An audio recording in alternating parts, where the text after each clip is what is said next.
So when I do this, when I talk about mental health, the thing I want to make sure that I'm clear on is that it's not just mind. Like it's not mind over matter, although it is partially. Hmm.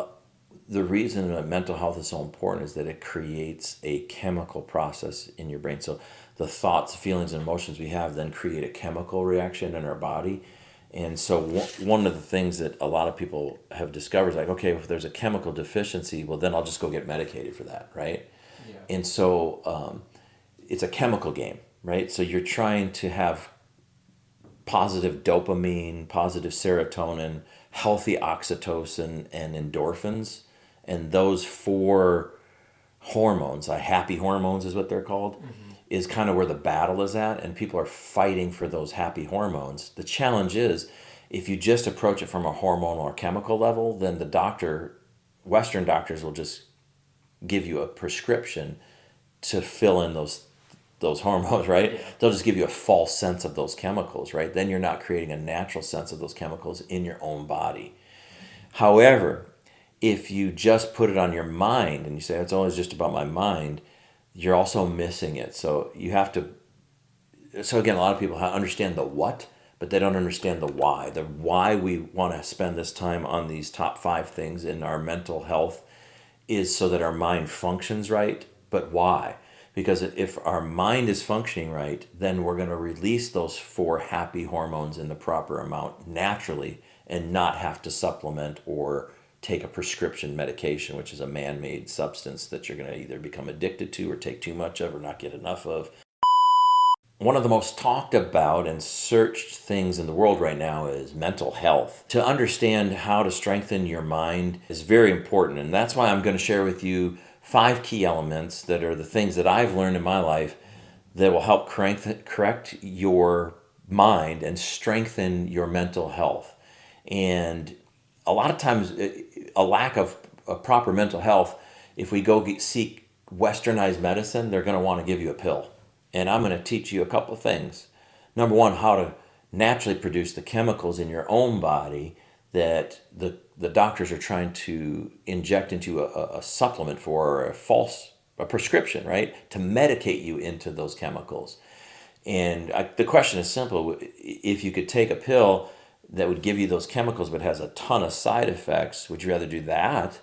Or would you rather teach and train your body how to have proper mental health with your mind and release those chemicals naturally in a homeostasis or a proper balance? If your answer is the second one, I can help you. If your answer is the first one, then you should just go talk to a Western doctor who will throw you a pile of pills. But that doesn't seem to be working out for a lot of people. So let me teach you the ways that work out. Speaking of the ways that it works out, the number one key to proper mental health is to work out. So you would think, well, that's a physical action. Yes, the physical action, back to the chemical game though, is releasing the happy hormones that I want to talk about. So when you work out, what's happening for you is that it's releasing the proper amounts of dopamine, which is like your feel good hormone. It's releasing serotonin in the proper levels naturally, and that's kind of the thing that regulates your mood, as well as your sleep, your appetite, your learning abilities, your memory. There's a whole bunch of functions that serotonin operates in, and then it helps to release in the proper levels when you're working out your oxytocin levels, which is often called like the love hormone, and I never really understood that because they say it's the hormone that gets released when you're in love or when you kiss for longer than 6 seconds. Levels of oxytocin rise when you hug for longer than 20 seconds, and yes, it's 6 seconds specifically for kisses, 20 seconds for hugs. It literally releases oxytocin, which is important. That's why they refer to it as the love hormone. It's essential for your body.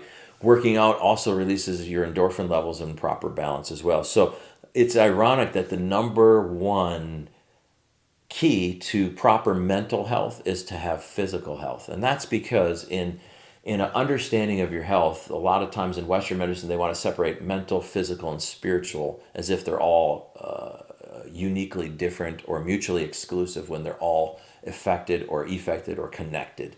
There is no separation between mental, physical, and spiritual. So the number one key to having proper mental health and feeling good is to exercise and getting your body in shape, because you're now playing the natural hormone chemical game and releasing the proper chemicals in your body through physical exercise. Then second one for mental health and having the proper mind is to have a attitude of gratitude. So you would consider this a mentality, but yet again, you are releasing chemicals in your brain when you're in gratitude. It's the highest form, and your metaphysics, your biochemicals, and the actual electromagnetic field that you create as a human being, you release the greatest amount and the highest amount in the essence of gratitude. Well, how do I do that, Brent? So a lot of times, again, a lot of posts like this, they'll give you the what, they won't give you the why or the how. The why of why you want to be in gratitude is it releases those chemicals again and puts you mentally in the proper state to be healthy. As you know, I always find experts, and the greatest expert I could find is a doctor by the name of Dr. Joe Dispenza. So for me in my life, there's Jesus, and then right under him is Dr. Joe Dispenza. He's changed my life. What I love about Dr. Joe Dispenza and his most recent book called Becoming Supernatural is he walks through brain scans of decades of brain scans of people who go through meditative practices and being mindful through gratitude, and shows you the physiological changes that happen in the body by being in a proper state of mentality. So mentality affecting physicality, physicality affecting mentality, and that there's no separation, and he involves spirituality as well, because there is no separation. So that's the second key, is to have a life of gratitude. Now, second part of that is giving. A form of gratitude is to function in an abundance, that you're grateful for what you do have.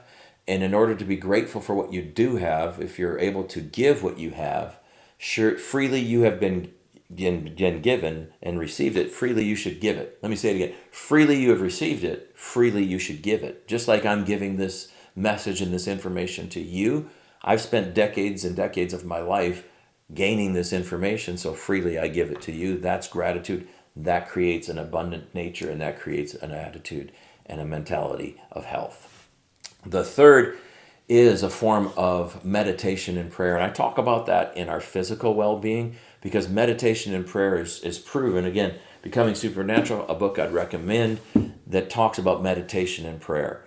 When you understand that meditating and prayer is not just simply like some sort of mantras or chants, and you get into a place of focusing on good and healthy things happen chemically in your body and in your brain. Those 4 happy hormones that I talked about get released in your body. The fourth element that I want to talk about in mental health, I believe gets overlooked more than anything, and there's new studies coming out every day in this category. You'll be shocked to understand how directly correlated your mental health is to your ability to get quality sleep.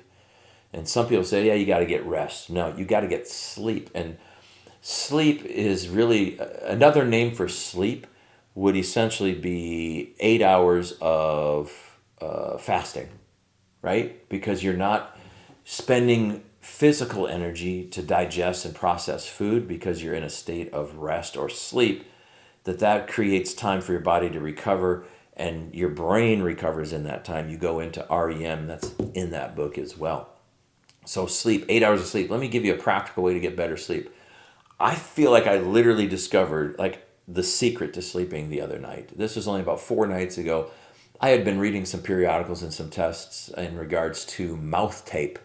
Now, if you've never heard of mouth taping, it's just simply literally a tape that goes on your mouth. It's medical grade. It's not like duct tape. Do not put duct tape on your mouth. It's medical grade sleep tape. It goes over your mouth. Make sure that while you're sleeping, you can't breathe out of your mouth. Now, what I was researching is that like snoring and not being able to sleep well, it doesn't mean that you're fat and out of shape, by the way. Sleep apnea, that's for a lot of healthy people too. In fact, 85% of all NFL players, according to this last research I did, have sleep apnea. 85%. Now, a lot of those guys are not fat. Some of them are, but they're not out of shape. What ends up happening is because there's so much neck muscles involved, that their neck muscles, while they sleep, they relax. And when the muscles relax, they elongate, or they push into the airwave, closing down the airwave, causing sleep apnea. And sleep apnea is simply just you stop breathing because your airway is closed off. So the mouth tape helps keep the mouth closed. So when you're breathing, you breathe through your nose, and the tongue stays further up into the mouth and doesn't fall back into the back of your mouth, because it's hard to breathe through your nose with your tongue in the back of your mouth. So your body realizes it can't breathe out of its mouth. And there's a lot more clinical research out there than this, but here's my experience. Let me tell you what happened to me, right? Let me tell you what happened for me.